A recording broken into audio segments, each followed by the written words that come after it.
على سيد الأنبياء والمرسلين وخاتم النبيين وطه وياسين محبوب رب المغربين والمشرقين جد الحسن والحسين مولانا وسيدنا ونبينا وطبيب نفوسنا وشفيع ذنوبنا أبي القاسم محمد اللهم صل على محمد وآل محمد وآله الطيبين الطاهرين المعصومين المظلومين الذين أذهب الله عنهم الرجس وطهرهم تطهيرا اللهم صل على محمد وآل محمد لا سيما على بقية الله في أرضه وروحه وأرواحه العالمين تراب أقدمه الفداء ولعنة الله على أعدائهم وحضرتهم وغاصب حقوقهم وملكه فضائلهم ومصائبهم أجمعين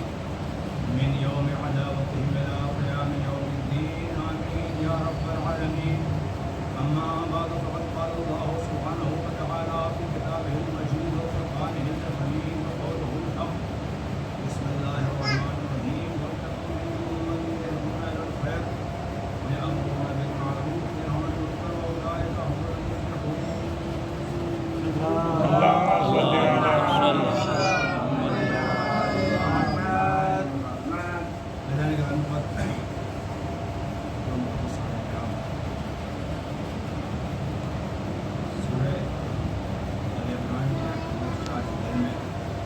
باتیں آپ کے سامنے حوالے کی سلسلہ منتقل ہو جائے تو کام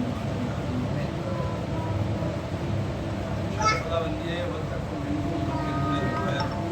تم ایک ایسی امت ہو جو خیر کی دعوت دے وہ امور بالمعروف اچھائی کا حکم دے وہ یہاں منکر برائی سے منع کرے اولئک هم المفلحون یہی لوگ کامیاب جو باتیں میں نے کی ان شاء اللہ ذہنوں میں آپ کو ہوں گی. کامیاب قوم کی علامت قرآن نے بیان کی.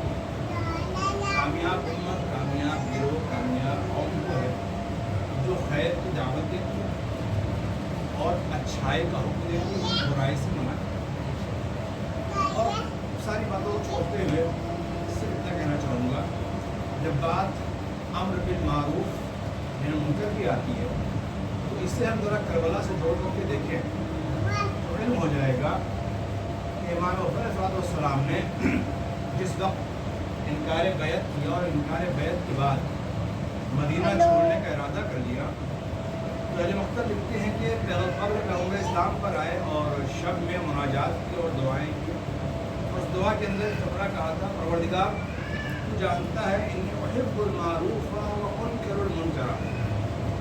مرد بیان تھا کہ ہمیں معروف محبت ہے معروف سے پسند ہے معروف سے عقیدت ہے میں اچھائیوں کو پسند کرتا ہوں تو منکر المنکر اور برائیوں سے نفرت کرتا ہوں.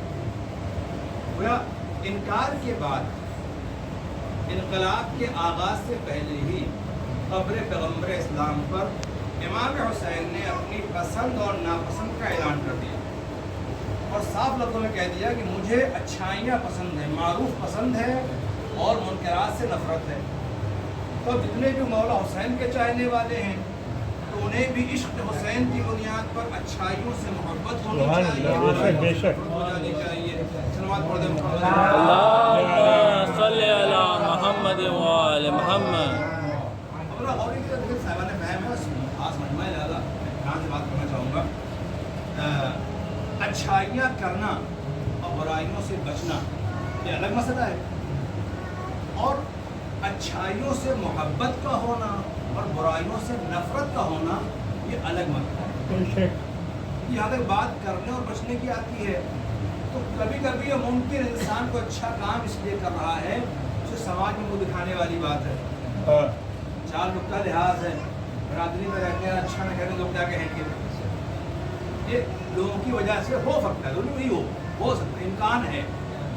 برائی سے بچنا بھی کیفیت ایسی ہے کہ میں اپنے آپ کو بچا رہا ہوں. بھائی چار لوگ مجھے پہچانتے ہیں کچھ کروں گا لوگوں یار وہاں وغیرہ ایسے حرکت کر رہے ہیں تو لوگوں کے خوف سے برائی سے انسان بچ سکتا ہے اور لوگوں کو دکھانے کے لیے اچھائی کر سکتا ہے.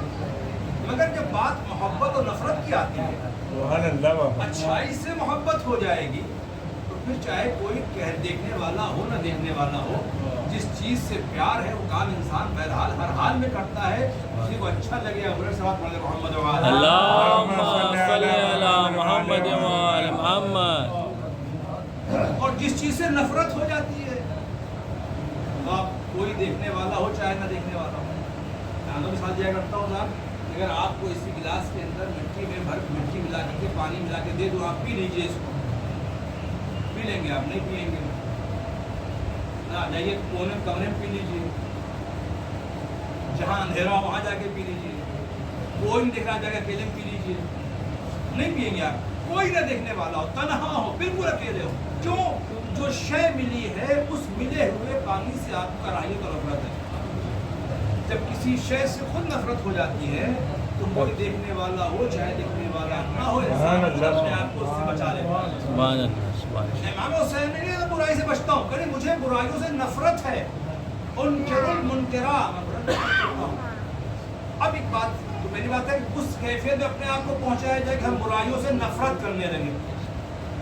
جب نفرت ہوگی تو خود کراہیت ہوگی، آپ کام کرتے ہوئے جب کیفیت ہوگی انسان. اور دوسری بات یہ ہے کہ اگر عشق امام حسین ہے تو ہمیں امام کی پسند اور ناپسند کا لحاظ رکھنا چاہیے. تیسری بات یہ ہے کہ اگر امام حسین کو برائیوں سے نفرت ہے، اللہم صلی علی محمد وآل محمد، تو پھر جو آدمی اپنی زندگی میں وہ برائیاں انجام دے رہا ہو، کیا اس سے امام کو محبت ہو سکتی ہے؟ جو شے سے مجھے نفرت ہے وہی چیز آپ چپکا کے چلے آئیے اپنے اوپر، تو کہاں سے محبت ہو؟ تو اس کا مطلب اگر ہم یہ چاہتے ہیں کہ ہم بھی امام حسین کے عاشقوں میں شمار ہوں تو جو منکرات ہیں، جو برائیاں ہیں، ان سے اپنے آپ کو محفوظ رکھا جائے، بچایا جائے، تاکہ امام حسین کے محب اور محبوب بن سکیں. صلوات پڑھ دیں محمد. اللہم صلی علی محمد وآل محمد. ہر عزادار کی مکمل کوشش کیا ہے؟ جتنے ہمارا مولا کتنے وفادار ہیں جہاں جس زمانے میں، کیا چاہتے ہیں؟ یا آپ نے 10 دن تک مسلسل جو سینہ ماتم کیا ہے، سینہ زنی کی ہے، گریہ کیا ہے، طبقات تقسیم کیے ہیں، مجلسیں برپا کی ہیں، زحمت کس لیے؟ کیوں؟ کسے راضی کرنا چاہتے ہیں؟ کسے دکھا رہے ہیں؟ اگر مقصد امام حسین کو رضا ہے تو پھر صرف مجلس تھوڑی نہ ہے. پھر جس چیز سے مولا حسین کو نفرت ہے اسے باہر رکھا جائے، جس سے محبت ہے وہ اپنے ساتھ رکھا جائے، تاکہ ہم امام حسین کو چاہنے والے بن سکیں، عمل ہمارا قبول ہو سکے. اب ظاہر سی بات ہے اگر ہم یہ نہیں کرتے، اسی بات کو آگے بڑھا کے دیکھ لیجیے آپ، جس چیز سے محبت تھی اور جس چیز سے نفرت تھی، اسی کو اپنا مشن بتایا مولا حسین نے. صاف کہا انما خرجت لطلب الاصلاح فی امت جدی اريد ان امر بالمعروف وانهى عن المنکر. میں کیونکہ میں صرف اور صرف اپنے جد کی امت کی اصلاح کے لیے جا رہا ہوں. کریں کیا مولا؟ کہ میں چاہتا ہوں کہ اچھائی کا حکم دوں اور برائی سے منع کروں. تو امام کی پہلی بات پہ چھوڑ کے دیکھیے، مولا کہتے ہیں جو چیز مجھے پسند ہے میں اس کا حکم دینے جا رہا ہوں، اور جس شے سے مجھے نفرت میں اس سے منع کرنے جا رہا ہوں. یہ امر بالمعروف اور منکر، اسے خالی فروع دین حصہ مت سمجھیے، اسے امام حسین کی پسند و ناپسند سمجھیے. مولا حسین نے حسین و منی وانا من حسین کے رسول کی پسند و ناپسند بھی یہی ہے، اہل بیت کی پسند و ناپسند بھی یہی ہے. بلکہ بیعت جامعہ کا فقرہ ہے کہ معروف اور منکر طے ہوتا ہے اہل بیت کی پسند و ناپسند سے. صلوات پڑھیں محمد. اللہم صلی علی محمد وآل محمد. یعنی جو کام اہل بیت کے کرنے کے لیے وہ معروف ہے، اور جس سے وہ منع کرے وہی منکر ہے. اب معروف و منکر سمجھ میں آیا؟ اس کا مطلب جس سے اہل بیت منع کرے وہ منکر ہوتا ہے. سیدھی سی بات ہے، ہم اہل بیت کی محبت کا دم بھی بھریں اور جس چیز کو منع کریں اسے کرتے بھی رہیں، اور پھر بھی محب کہنا یہ ہمارا ہی کمال ہے. صلوات پڑھیں محمد. اللہم صلی علی محمد وآل. یہ ہمارے ہی کمال ہے صاحب، یہ ہم آپ کی مخالفت کریں پھر بھی آپ کے چاہنے والے ہیں. آپ جو کچھ کہہ چاہتے ہیں اسی کے خلاف چلیں گے پھر بھی آپ کے چاہنے والے ہیں. تو بہرحال یہ ہماری ہمت ہے، ہماری جفارت ہے، ہماری ضرورت ہے، ورنہ عام طور سے ایسا ممکن نہیں ہے کہ اگر عام طور دیکھا کہ آپ کی پسند کے خلاف میں سارا کام کروں اور جو آپ کو ناپسند ہے وہی کروں، پھر میں آپ کا چاہنے والا ہوں، تو آپ دوڑ میں کیا بنیادی بات کرتے کیفی چاہتے ہیں آپ؟ کچھ تو رعایت ہونی چاہت کی بنیاد پر صاحب وہ جو مشن لے کے چلے تھے، آیت کہتی ہے کامیاب وہ گروہ ہے، توجہ، جو خیر کی دعوت دے، اچھائی کا حکم دے، برائی سے منع کرے۔ قرآن کہہ رہا ہے، میں نہیں کہہ رہا، کوئی روایت نہیں میں نے پڑھی، جو میرا اپنا قول جملہ ہے، یہ قرآن کیا ہے، وہی گروہ کامیاب ہوتا ہے۔ اب اسی آیت کو لے کر اگر ہم کربلا کے میدان میں پہنچے، میں نے کہا نا مولا حسین کا آپ نے دیکھا کہ جو قرآن کی آیت کہہ رہی ہے اس کے اعتبار سے وہ کہتے ہیں مجھے اچھائیاں پسند ہیں، منکرات سے نفرت ہے، میں یہی کرنے جا رہا ہوں، میں یہی کرنے جا رہا ہوں جو کامیاب قوم کی پہچان ہے۔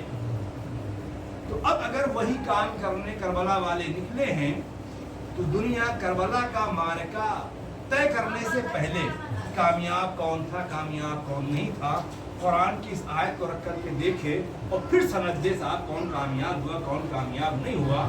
قرآن کہتا ہے جو خیر کی دعوت دے وہ کامیاب ہے، جو اچھائی کا حکم دے وہ کامیاب ہے، جو برائی سے منع کرے وہ کامیاب ہے۔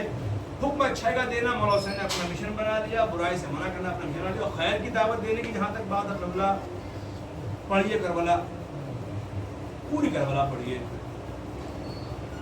مولا حسین خطبے پڑھیے جو کربلا میں آگے مولا حسین نے دیے، آخر لمحے تک حد ہے خدا۔ پڑھنے کے بعد حیرت تعجب ہوتی ہے کہ جن لوگوں نے مل کر کے کسی انسان کے بھائی، بھتیجے، بھانجے، دوستوں کو قتل کر دیا ہو، انہیں بھی ہدایت کر رہے ہیں،